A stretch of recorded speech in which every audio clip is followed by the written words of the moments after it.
Darien is a Long Island vocalist who has released 2 solo albums. Her music can be heard on local New York City radio stations.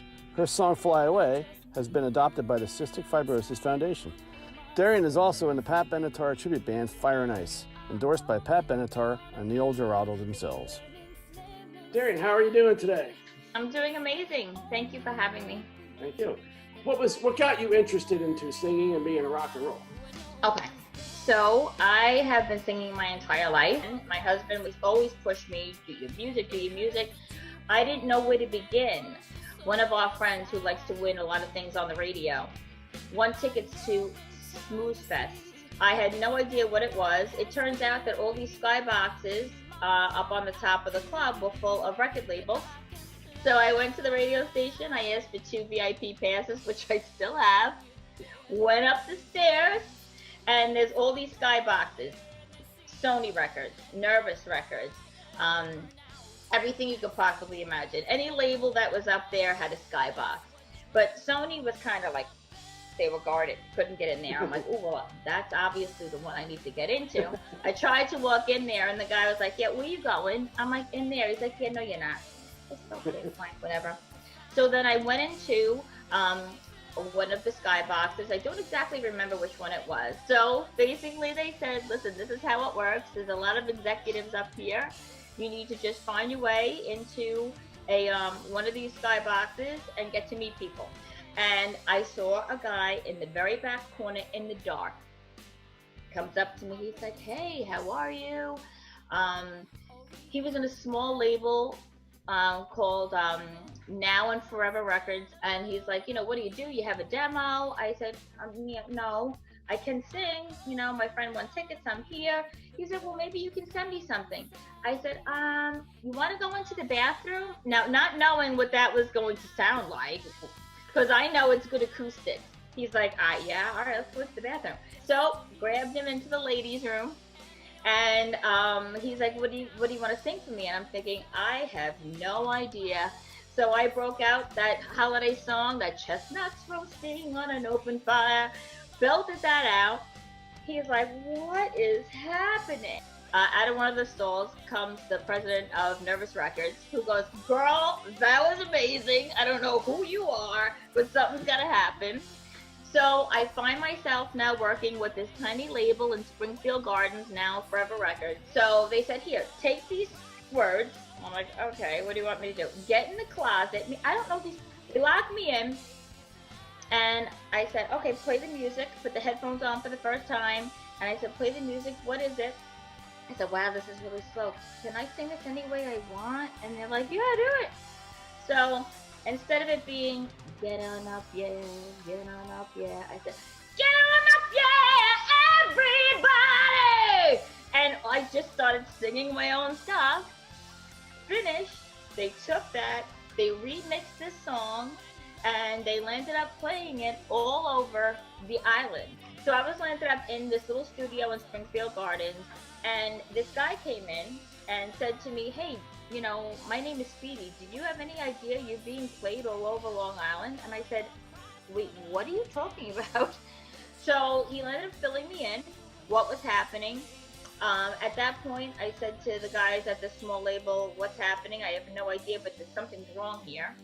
And they weren't too happy that I knew that. So when I realized I was being played all over the island, getting paid for nothing, and nobody even was telling me, my husband ended up calling up Mark Coomer. I don't know, I'm sure you know, he was manager of Twisted Sister, and Joe Jett, all those other people. He said, listen, I gotta tell you what's going on. He said, listen, send me this tape, send me this demo that they're playing everywhere, and I can at least give you some advice.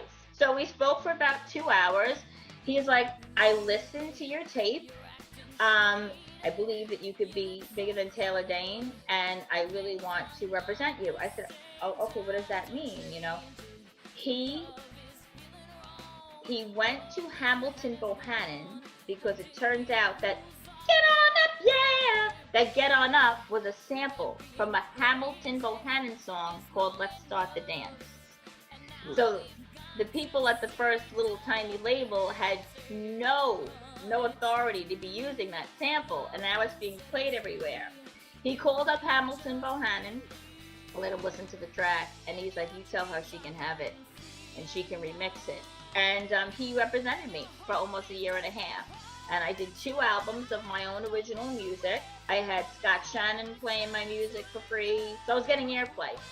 And Scott Shannon, every time that I would, make a new song to put on my demo, he would listen to it. Long story short, I'm all ready to what I thought was going to be sign my deal, but that's when the trend of all of the tribute bands was coming out. What year was that? That had to be, let me think, that had to be at least 2002. So then I'm stuck. I had no idea what I was going to do then. Got a band together. Started doing my original music. Okay, I just spent $50,000, busted my butt for 2 years, wrote 2 albums of music to be me. So anyway, I wasn't going to do that. So my husband, of course, knows the only way to get really an idea into my head at that point was to tell one of my band members to whisper in my ear, hey, maybe we should change the band, because the band was just going to be Darien. So they said, why don't we change our name to Fire and Ice, and you go out doing some Pat Benatar stuff. Because I was taught by Mark that when I did go out and play my original music, that I should do something that people could compare me to. I said, okay. So I would do Shaka Khan, I would do, of course, Taylor Dane, and I would do Pat Benatar. But whenever we did Pat, people stopped. They stopped serving drinks. I said, okay, fine. We'll change our name to Fire and Ice. We'll go out and do it. So we had decided to go and see Pat at Westbury, because once a year she'd come and see her. What year was that? I'm trying to think, what year was that? So 2009, after I had played Jones Beach, is when we went and saw Pat. And we went behind the trailers, couldn't even believe we got past the trailers. So my husband decided, let's just write it on a piece of paper, who you are, blah, blah, blah. So I waved the bouncer guy over, and I said, can you just give this to Pat and let her know I'm here? And some guy, her tour manager, comes out with a cane. He takes his cane and he points at me and goes, hey, you, are you the singer? I'm like, yeah. He goes, she wants you. I said, oh, okay, let's do this. Pat's there. Neil comes out. She's like, hey, kid, I saw you at Jones Beach. Great job. I said, whoa, okay, thank you. I said, I'm so glad to meet you. We started talking about different things. And we also talked about my son, because my son Joshua has cystic fibrosis. My second son had CF that I lost. They knew somebody with it. We just talked about everything also other than music, and That's made great. a connection. And she supported me from then on. The next time she played at Westbury, we were invited, and the only picture that I have of me, Pat, and Neil together was from that day. It's been wonderful. And then when it came to the cystic fibrosis, because she knew somebody with CF, and both Neil and Pat, have watched my son, who's now 12, followed up on, his name is Joshua, how is he doing? Richard Marx started a couple of years ago, Take a Breath for Cystic Fibrosis. So we had gotten all these celebrities to take a breath for CF, and May is Cystic Fibrosis Month.